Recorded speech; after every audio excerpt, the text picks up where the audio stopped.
হরে কৃষ্ণ। সুধী গৌর ভক্তবৃন্দ, আজকে আমরা আলোচনা করব দূর্বাঘাসের জন্মকথা। ভিডিওর শুরুতেই জানাই আপনাদের চরণে আমার শত শত প্রণাম। কিছু যদি ভুল ত্রুটি হয়ে থাকে নিজ গুণে ক্ষমা করবেন। আর ভিডিওটি আপনাদের কেমন লাগলো একটা গঠনমূলক কমেন্ট করবেন এবং অন্যকে দেখার জন্য ভিডিওটি একটি শেয়ার করবেন। আর ভিডিও আমার প্রত্যেকটি নতুন ভিডিও আপলোড দিলে যাতে আপনার কাছে এসে আগে পৌঁছায় তার জন্য একটি লাইক দেবেন। তো চলুন কথা না বাড়িয়ে আমরা মূল মন্তব্যে ফিরে যাই। দূর্বাঘাস কে? দূর্বাঘাসের জন্ম কোথায়? পূর্বজন্মে দূর্বাঘাস কে ছিল? বর্তমানে দূর্বাঘাস এই ধরাধামে কিভাবে আসলো?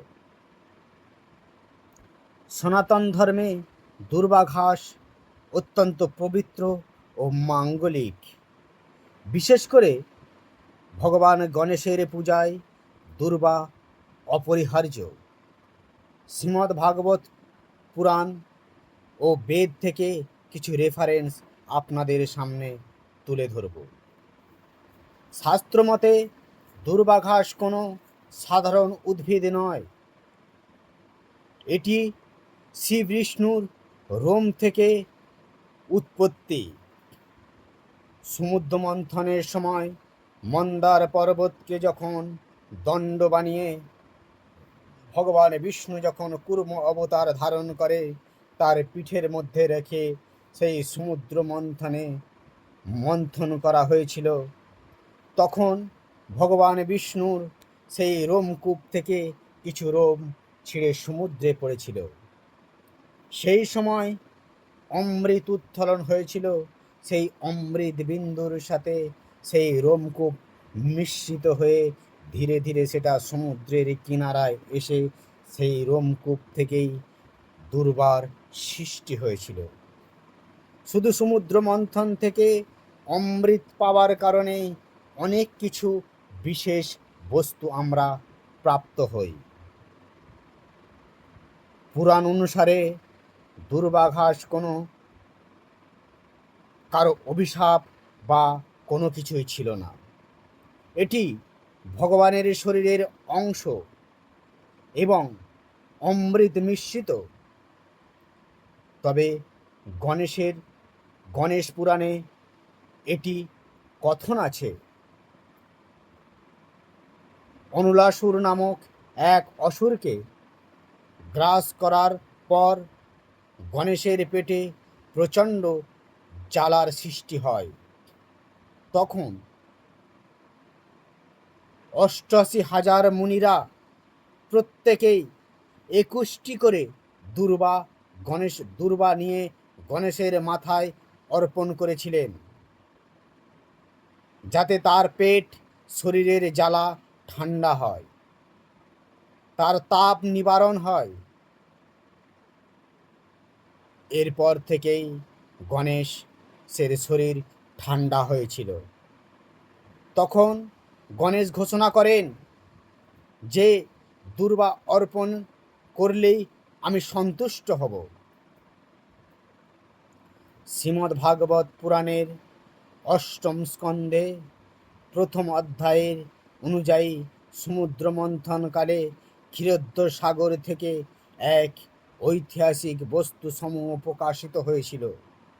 তখন অমৃত কুণ্ড থেকে বেরিয়ে এক ফোঁটা অমৃত পৃথিবীতে পড়ায় সেই অমৃত বিন্দুর লোমকূপের স্পর্শ হয়েছিল এবং সেই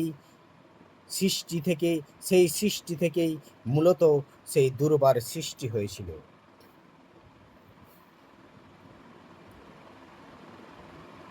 ঋগ্বেদ অনুসারে একটি সূক্ত রয়েছে, কাণ্ড কাণ্ডাপবারিতম পুরুষম পুরম পরাস্পরম এনম দুর্বে প্রতানম সহস্র শতেন চ। অনুবাদ: হে দুর্বা, তুমি প্রতিটি গিট থেকে অঙ্কুরিত হও, তোমার শাখা প্রশাখা শত শত ধারায় বিস্তারিত হোক। আমাদের পাপ বিনাশ করে তোমার বংশকে অনুরূপ বিস্তৃত করো। যজুর্বেদ কাণ্ড কাণ্ডা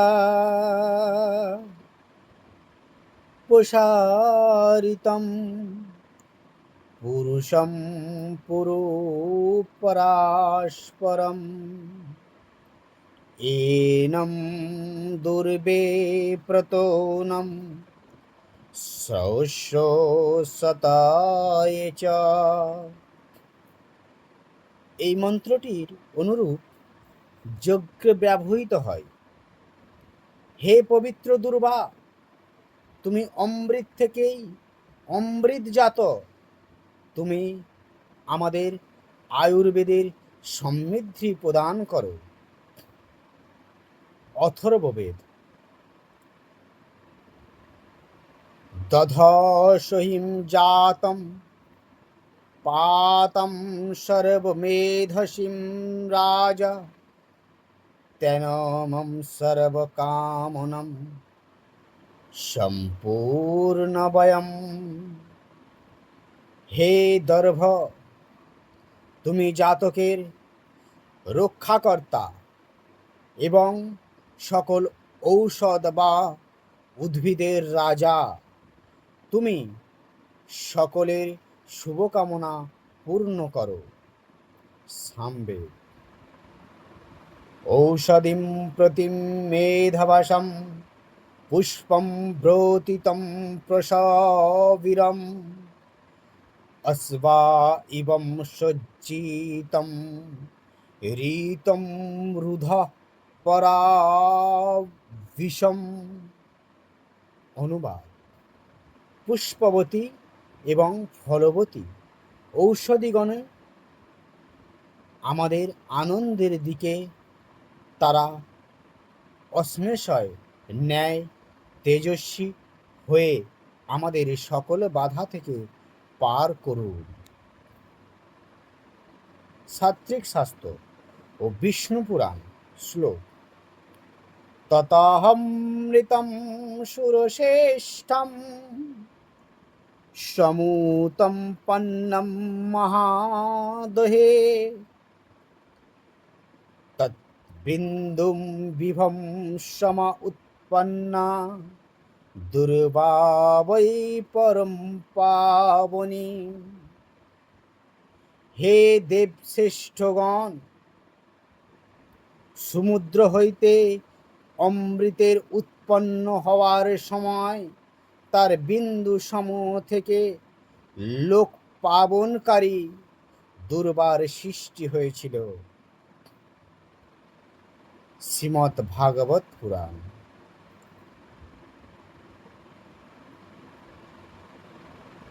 মন্থনম মন্থরম কৃতা মন্থনম চক্রে হরিশয়নম তস্যম রোমানি আসনম দুর্বা রূপম ভবন্তি তে। ভগবান হরি যখন মন্দার পর্বতে মন্দারকে দণ্ড করেছিল, তখন তার শরীরের লোমকূপ বিবচিত হয়েছিল। সেই বিবচিত রোমকূপ থেকেই পৃথিবীতে প্রকটিত হয়েছিল দুর্বা। পদ্মপুরাণ। অমৃতম শেকসম্ভূতম দুর্বা বিষ্ণু অনু উদ্ভবা তস্মাৎ সর্বেষু পূজেষু গ্রাসা পরিকীর্তিতা। অমৃতের সংস্পর্শে বিষ্ণুর দেহে থেকে উৎপন্ন হওয়া সেই দুর্ব সকলের পূজার আরোগ্য শ্রেষ্ঠ হিসাবে কীর্তিত হয়েছিল। ভবিষ্য পুরাণ। ন দুর্বায়ম বিনা পূজম সার্থিকা ভবন্তিম কিঞ্চিতা বিশেষত চ গণেশচ্চম শিবস্য মহাত্মনম। অনুবাদ: দুর্বা অতীত কোনো পূজার সমর্থন করে না, বিশেষ করে মাহাত্ম্য গণেশ এবং শিবের পূজায় অনিবার্য। নরসিংহ পুরাণ। জন্মুনে বিষ্ণু তীর্থানি জম্বু মধ্যে সর্বদেবতা। ভিডিওটি সম্পূর্ণ দেখার অনুরোধ রইল আপনাদের কাছে। যদগ্রে সর্বেশ্বম দগ্রে তম সর্ববন্দিতা। হে দুর্বা, তোমার মূল থেকে সকল তীর্থ, মধ্যে সকল দেবতার এবং অগ্রভাগ থেকে সকল বেদের অবস্থান করে। তুমি সবার বন্দনীয়। বরাহ পুরাণ।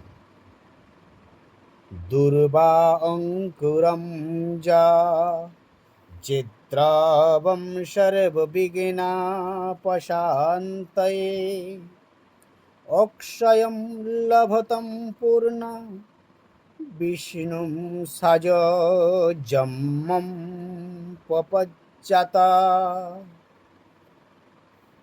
সর্ববিঘ্ন বিনাশের জন্যই দুর্বা অঙ্কুরের দিকে দেবতাদের পূজা করা উচিত।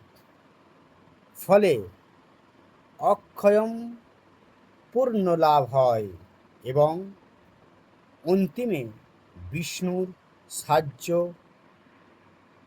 প্রাপ্তি ঘটে।